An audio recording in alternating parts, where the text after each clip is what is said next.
قرآن اور حدیث میں نماز کی اہمیت پر نماز کو چھوڑنے کے بہت زیادہ نقصانات بتائے گئے ہیں۔ اب جو نمازیں ہم سے چھوٹ رہی ہے وہ اگر ہم ادا کر رہے ہیں تو وہ ادائیگی کی کیا صورت ہے؟ حدیث کی روشنی میں اگر کوئی نماز کو قضا کر رہا ہے تو اس کے پاس صرف 3 ریزنز ہونا چاہیے۔ جو عورت نماز کو قضا کر رہی ہے اس کے پاس 3 ریزنز ہے تو وہ نماز کو قضا کر سکتی ہے۔ اگر 3 وجوہات کے علاوہ کوئی اور چوتھا ریزن ہو تو وہ نماز کو قضا کے طور پر بھی قبول نہیں کیا جائے گا۔ سب سے پہلے نبی صلی اللہ علیہ وسلم فرماتے ہیں کوئی آدمی بے ہوش ہو جائے، دوسرا نبی صلی اللہ علیہ وسلم فرماتے ہیں کہ کوئی آدمی سویا رہ جائے، تیسرا نبی صلی اللہ علیہ وسلم فرماتے ہیں کہ کوئی آدمی بھول جائے۔ یہ 3 ریزنز کے علاوہ کوئی ریزن کی وجہ سے ہم نماز چھوڑ رہے ہیں تو پھر ایسے نماز کی اسلام میں کوئی قضا کبھی قبول ہوتی ہی نہیں ہے۔ معزز ماں بہنوں، چھوڑی ہوئی نمازوں کے لیے توبہ کرنا ہے، استغفار کرنا ہے، اپنے آپ کی اصلاح کرنا ہے۔ بہت ساری خواتین یہ معمول بنا لیے ہیں، شب معراج کو، شب برات کو، شب قدر میں ٹہر کر نوافل پڑھتی ہے اور قضاء عمر اس کا نام دیتی ہے اور سمجھتی ہے کہ ہماری زندگی میں جو نمازیں چھوٹ گئی ہے ہم اس کی قضا کر رہے ہیں۔ تو معزز ماں بہنوں جان لیجئے جو نماز جان بوجھ کر چھوڑی جائے گی اس نماز کی پھر قضا کبھی اسلام میں قبول ہوتی ہی نہیں ہے، چاہے ہم کتنے ہی نہایت خشوع و خضوع کے ساتھ ادا کر لیں۔ چھوڑی ہوئی نمازوں کے لیے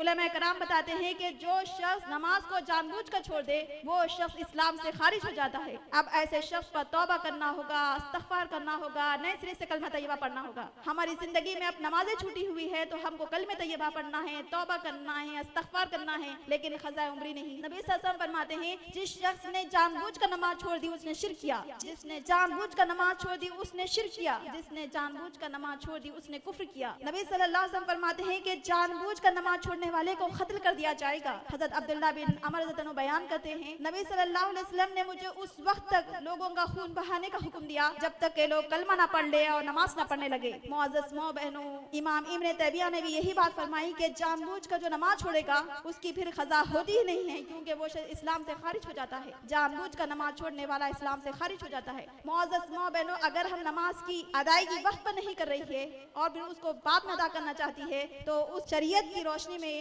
ہمارے پاس 3 ریزن چیک کیے جائیں گے۔ سب سے پہلے ہمارا ریزن یہ چیک کیا جائے گا کہ کیا ہم بے ہوش ہو گئے تھے، دوسرا کیا ہم بھول گئے تھے، تیسرا یا نیند کی وجہ سے ہماری نماز قضا ہو گئی۔ اب اس کو ادا کرنے کا طریقہ بتایا جا رہا ہے، جیسے ہی آدمی کو ہوش آ جائے وہ نماز کی قضا کرے گا۔ اب پھر وہ وقت کو ٹالتا ہے تو اس کے اوپر بھی کوئی قضا نہیں۔ پھر آدمی اگر کوئی بھول جائے نماز پڑھنا، جیسے ہی یاد آئے وہ نماز کی قضا کرے۔ اگر پھر وہ وقت کو ٹالتا ہے، بعد میں اگر فجر کی چھٹی ہے تو ظہر میں پڑھیں گا سوچتا ہے تو پھر ایسے شخص کی قضا قبول نہیں ہوتی۔ پھر اگر کسی آدمی کو غفلت سے نیند لگ جائے پھر اس کے بعد جیسے ہی اس کی نیند بیدار ہو اس کو نماز پڑھنا چاہیے۔ اگر پھر وہ وقت کو ٹالتا ہے تو پھر ایسے شخص اسلام میں کوئی قضا نہیں۔